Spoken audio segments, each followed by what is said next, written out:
ine dzidziso ine nhungamiriro yekutipa gwara reupenyu. Ndipo patinoona ana sekuru vedu ari masvikiro nemapositori, topa kumatendo kuvayera shumba vatidzidzisa nekutipawo gwara iri.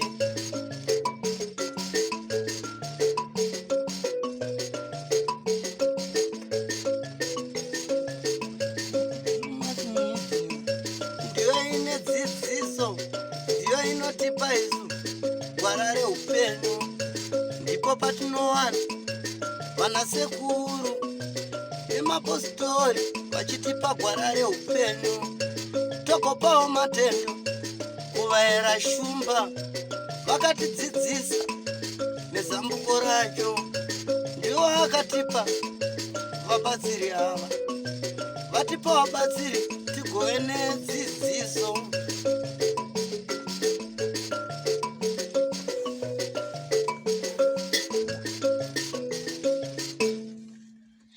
Ngajime mpururu. Mushauna harangero. Mushauna harangero. Tokumbira kakune mina mdzimire mabereka ana amtina. Mpururu kana mkanyayo. Mandibaya. Tokumbira gwara reupenyu. Idzidziso kune vanoterera kutoshora unozvivharira nzira idzi, nzira dzimwe chete anoda kuchitendero. Kazwai muri yeZimbabwe, kusangana zvakare kwatiri kuita nhasi rarimwe zuva.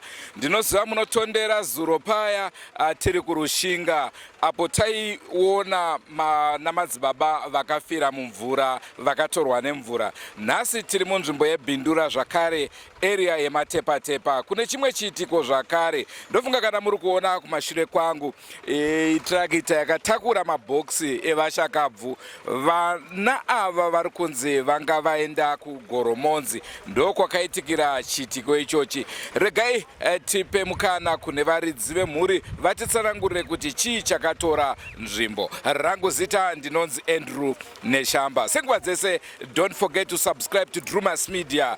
Drumas Media, taking you to another level.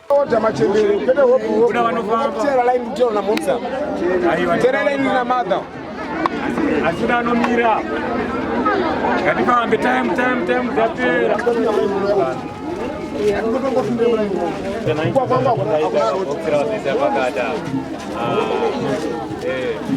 Alipo ndiani. Ndachikundira ukachicharire riso masaka. Alita na mai wali. Ungana kudai kurwadza.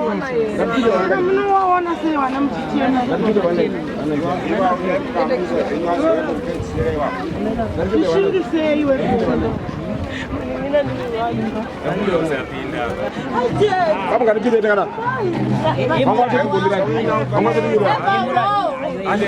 Ande kuli. Ande varikuenda ande. Aiwa. Abatero.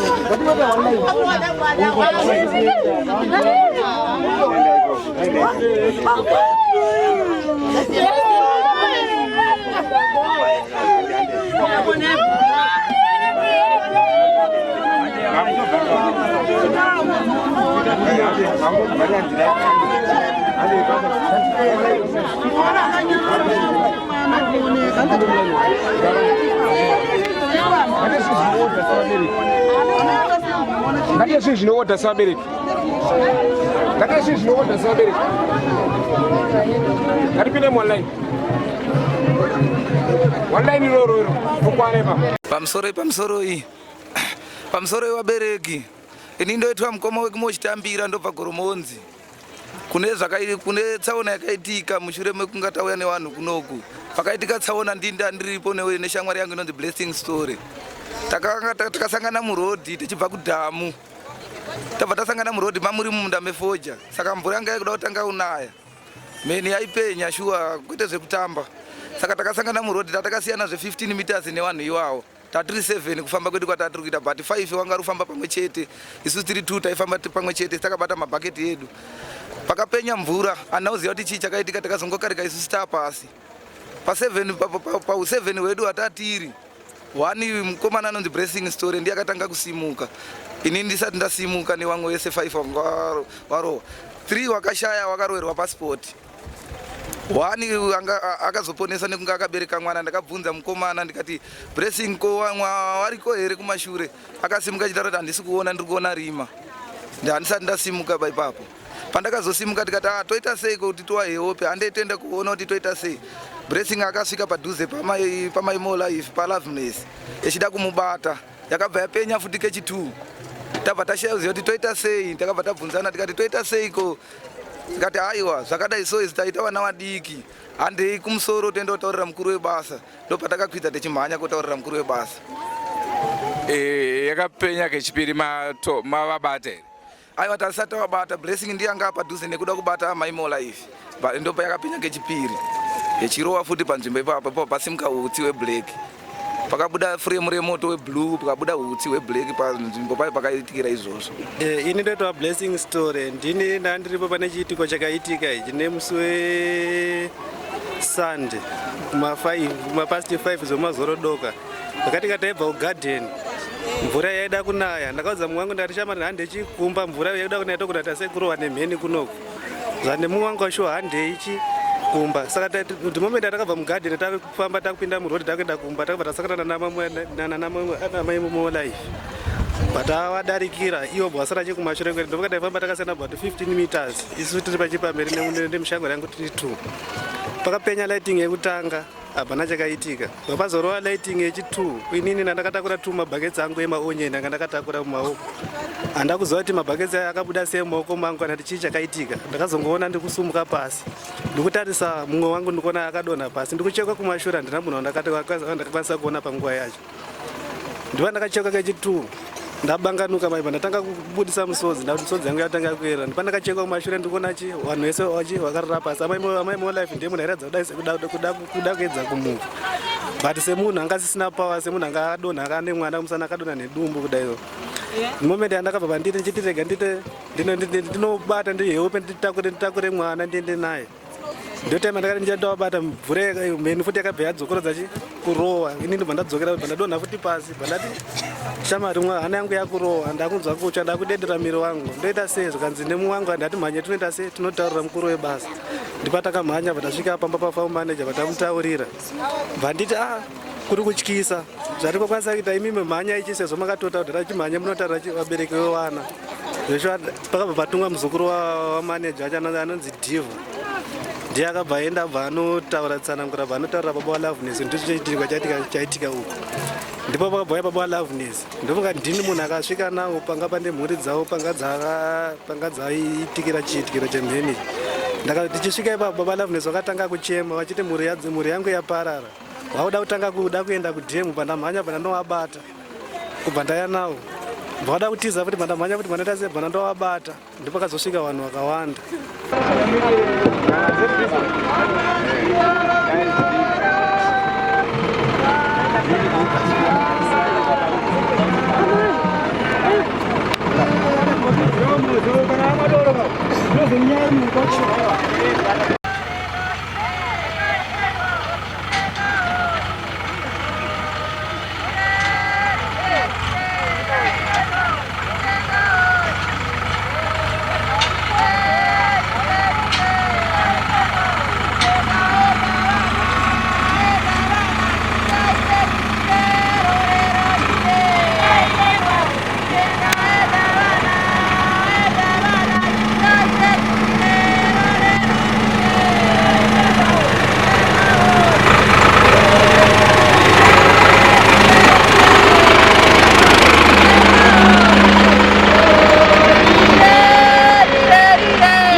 patinoona ana sekuru vedu ari masvikiro nemapositori, topa kumatendo kuvayera shumba vatidzidzisa nekutipawo gwara iri.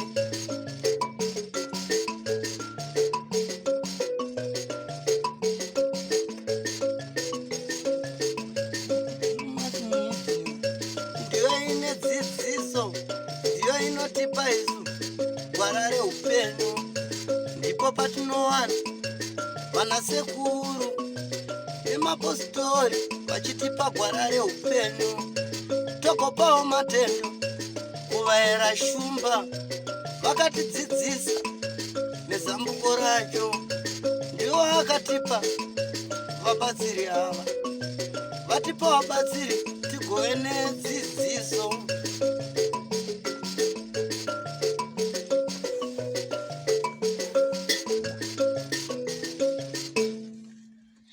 Unganyime mpururu. Mushauna harangero. Mushauna harangero. Tokumbira kakune mina mdzimire mabereka ana amtina. Mpururu kana mkanyayo. Mandibaya. Tokumbira gwara reupenyu. Idzidziso kune vanoterera kutoshora unozvivharira. Ini ndini baba vaAjendi. Kufa kwaAjendi kwandirwadza. Ajendi aindiitirawo zvimwe zvokuti ndaifara nazvo. Aiti ukamudza aiteerera. Aipotsawo pane zvimwe nezvimwe. Asi ndarwadziwa nokufa kwaita mwana. Ajendi anga ari mwana ane makore anosvika 10, anova 10. Kozeta Evermore anga ari mwana ane makore 4. Anga asati akuzivawo zvake zvakawanda. Asi aiva mwana wokuti taivaraidzika naye takagara pamba. Zvandirwadza kufa kwaita mwana anonzi Evermore kusanganisira naTroy. Vana vandirwadza. Zvokuti Troy akatondiitira sekuru, kupera kuchaita mwedzi ndichakufadzai.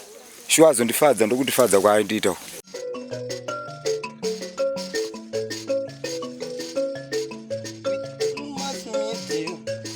Ine dzidziso, ine nhungamiriro yekutipa gwara reupenyu. Ndipo patinoona ana sekuru vedu ari masvikiro nemapositori, topa kumatendo kuvayera shumba vatidzidzisa nekutipawo gwara iri.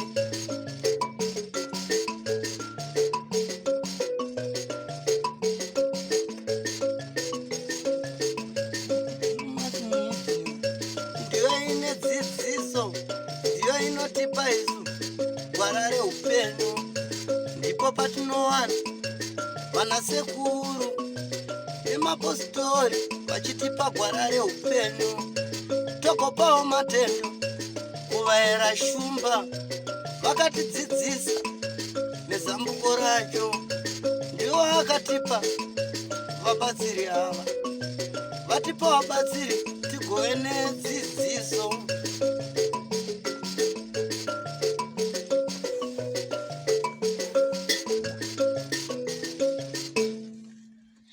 Unganyime mpururu.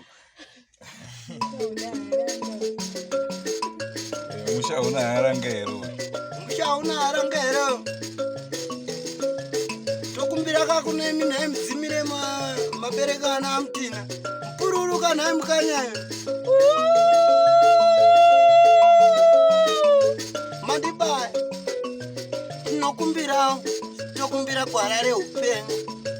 Idzidziso kune vanoterera kutoshora unozvivharira. Nzira idzi nzira dzimwe chete. Anoda kuchitendero achida kuchiwana, tese tiri vamwe chete. Uyewerere nje, uyewerere nje, uyewerere nje, uyewerere nje. Takumbira shumba ona kanda kutenderere watipa gwara reupenyu.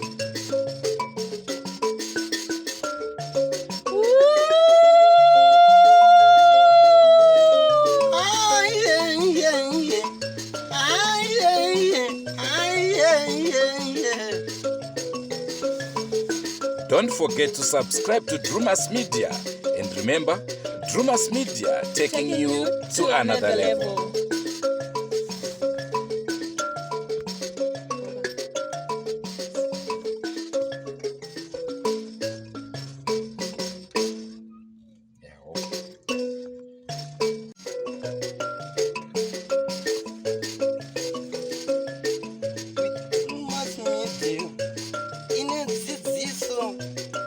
Nungamiro yekuti pagwarare upenyu ndipo patinoona ana sekuru vedu ari masvikiro nemapositori topa kumatendo kuvayera shumba vatidzidzisa nekuti pagwara iri.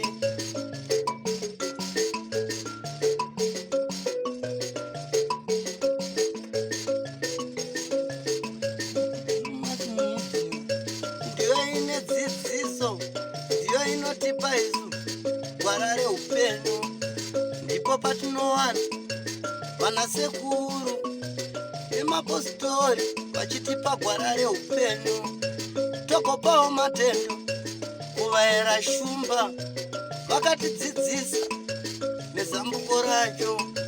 Ndivo vakatipa vabatsiri ava, vatipa vabatsiri tigove nedzidziso.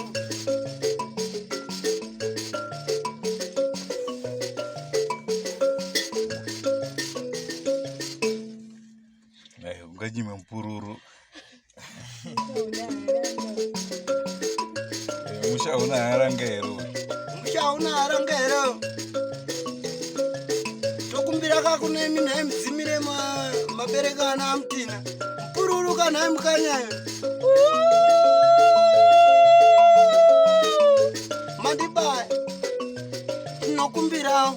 Tokumbira gwara reupenyu. Idzidziso kune vanoterera kutoshora unozvivharira nzira idzi, nzira dzimwe chete. Anoda kuchitendero achida kuchiwana, tese tiri vamwe chete. Uwewerere nje, uwewerere nje, uwewerere nje, uwewerere nje. Takumbira shumba onakanda kutenderere wati pagwara reupenyu.